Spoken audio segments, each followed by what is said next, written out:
السلام علیکم ناظرین، آئیے آج آپ بھی میرے اس شوق میں شامل ہو جائیے۔ شوق، مشغلہ، ہابی وہ ہونا چاہیے کہ جو انسان کو وقتی ہی نہیں بلکہ ابدی، دائمی، پرماننٹ، اخروی فائدہ پہنچائے، تو پھر کیا خوب ہو جائے۔ آج میں آپ کے سامنے جو تفسیر اوپن کر رہی ہوں، یہ تفسیر کا سیٹ ہے جو میں نے مکتبہ قدوسیہ کی اسپیشل آفر سے اویل کیا، جنہوں نے ایک میسیج پر لاہور سے ملتان اس امانت کو پہنچایا۔ میں گھر کی ذمہ داریوں سے فراغت کے بعد اس وقت کا انتظار کر رہی تھی۔ یہ تفسیر ابن کثیر کا سیٹ ہے۔ آلریڈی میرے پاس بہت ساری تفاسیر ہیں اور ایون ایپس بھی انسٹال ہیں۔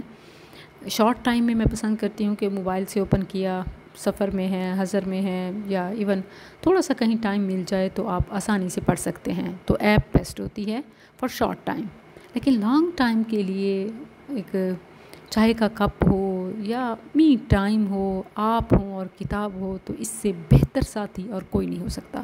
اور اگر وہ کتاب تفسیر کی ہو تو پھر تو واللہ باللہ کوئی مقابلہ نہیں، کسی سے موازنہ نہیں۔ اللہ کا شکر ہے کہ جس نے ہمیں سمجھنے کے لیے اتنے مواقع دیے۔ اور یہ جو عام طور پر ہم کنفیوز ہوتے ہیں کہ کون سی تفسیر، پتہ ہے یہ تب سوال آتا ہے جب آپ بس ایک کہنے کی حد تک یا لینے کی حد تک شوق رکھیں، وگرنہ کوئی ایک تفسیر کافی اور شافی اور کامل کیسے ہو سکتی ہے؟ کیونکہ آپ جتنی تفاسیر پڑھتے جائیں گے اتنا علم، عمل، خزانے آپ پر کھلتے جائیں گے۔ تو پھر صرف ایک ہی کیوں؟ یعنی صرف سونا ہی کیوں؟ ہیرے کیوں نہیں؟ یاقوت کیوں نہیں؟ مرجان کیوں نہیں؟ بہت سارے کیوں نہیں؟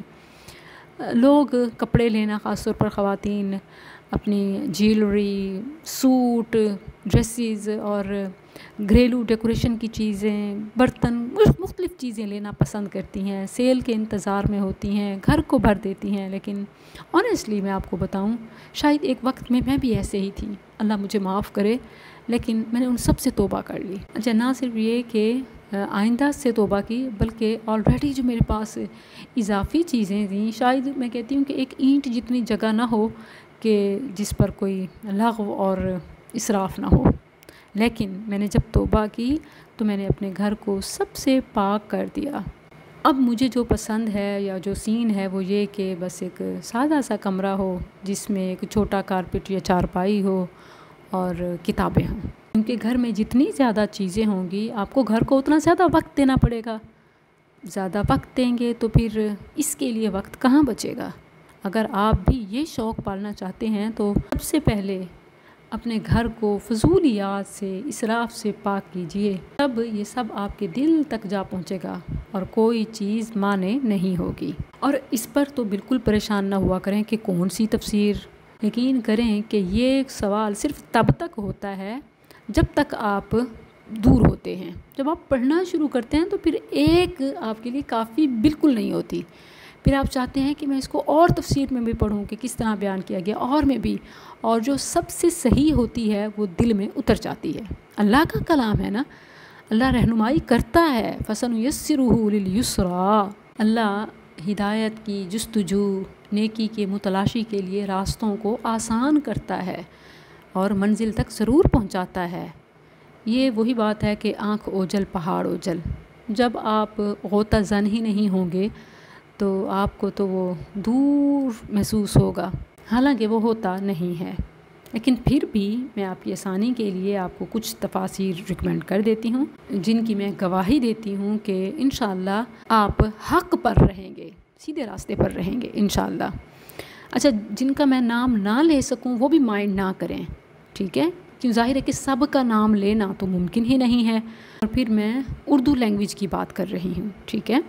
تو اس میں فہم القرآن، یہ بگنرز کے لیے بھی، خاص طور پر ہاؤس وائفز کے لیے، کنسیپٹس کلیئر کرنے کے لیے آسان انداز ہے اور قرآن و سنت کے قریب قریب، تو یہ بھی ریکمینڈڈ ہے۔ آپ یہ پڑھیں، ایپ انسٹال کر لیں۔ اس کے مصنف میاں محمد جمیل ہیں، اللہ تعالیٰ انہیں جزا عطا فرمائے۔ اور جسے میں نے سب سے زیادہ پڑھا اور سب سے زیادہ استفادہ کیا وہ حافظ عبدالسلام کی تفسیر القرآن الکریم ہے، جو مختصر مگر جامع، مدلل، مستند اور خاص طور پر جو دینی علم میں مہارت حاصل کرنا چاہیں ان کے لیے نمبر 1 تو تفسیر القرآن الکریم۔ اس کی جو 4 جلدیں ہیں، یا ہو سکتا ہے کہ نیو ایڈیشن میں کچھ کم و بیش ہوئی ہوں، تو وہ منگوا سکتی ہیں یا ایپ بھی انسٹال کر سکتی ہیں۔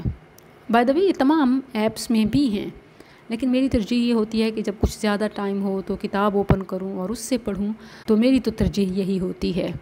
لیکن ایون ایپس انسٹال کیے بغیر بھی کوئی گزارا نہیں، کیونکہ ہر جگہ کتب کو لے کے جانا اور ہر جگہ میسر ہونا بھی ممکن نہیں ہوتا۔ اچھا، اسی طرح احسن البیان، یہ بھی مختصر مگر قرآن و حدیث کے موافق، تو جو ان شارٹ یعنی بہت بہت مختصر اور قرآن و حدیث کا بھی خلاصہ لینا چاہیں تو ان کے لیے یہ بہترین ہے، جس کے مصنف حافظ صلاح الدین یوسف رحمہ اللہ ہیں۔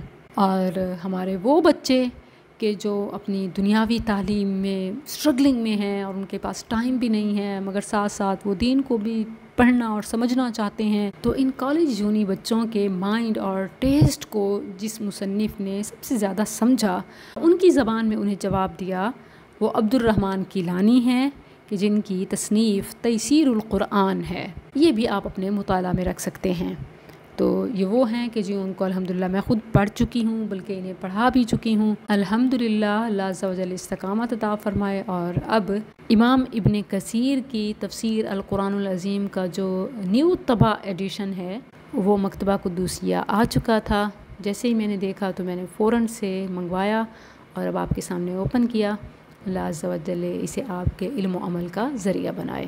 ہوپ کہ یہ ویڈیو آپ کے لیے بہت مفید رہی ہوگی، تو اسے اپنے پاس مت رکھیے بلکہ آگے دوسروں کو بھی شیئر کر دیجئے کہ یہ صدقہ جاریہ ہے۔ ایک انسان اگر علم اور عمل کے راستے پہ آپ کی وجہ سے آ جائے، یہ آخرت کی بہت بہت بڑی انویسٹمنٹ ہے کہ جو ایون لٹل ایفرٹ سے مل جاتی ہے۔ سبحان اللہ، جزاک